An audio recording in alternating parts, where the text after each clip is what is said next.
सापुतारा घाटामध्ये खासगी बसचा अपघात झालेला आहे आणि यामध्ये 7 जणांचा मृत्यू झालाय। नाशिक सुरत महामार्गावरती सापुतारा घाटामध्ये हा अपघात झाल्याचं कळतंय। या अपघातामध्ये 7 जणांचा मृत्यू झालाय तर 15 जण अजूनही जखमी आहेत। ही खासगी बस 200 फूट दरीमध्ये कोसळल्यानं हा अपघात झालेला आहे। कुंभमेळ्यावरून परतत असताना हा अपघात झाला आणि यामध्ये 7 जणांचा दुर्दैवी मृत्यू झालाय। भिकेश पाटील आपले प्रतिनिधी या संदर्भातले अपडेट देतील। भिकेश, सध्या जे जखमी आहेत त्यांच्यावरती उपचार सुरू आहेत। कोण ही बस नेमकी कुठली होती, कसा हा अपघात घडलेला आहे?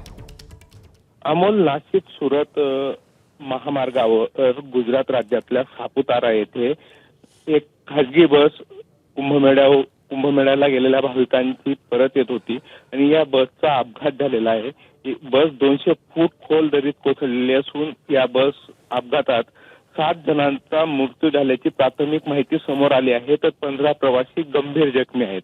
गुजरात प्रशासनाच्या वतीने या ठिकाणी मदत कार्य करण्यात आलेलं आहे। जखमींना जवळच्या गुजरातमधील रुग्णालयांमध्ये उपचारासाठी दाखल करण्यात आलंय। अमोल, धन्यवाद भिकेश या संपूर्ण माहितीबद्दल।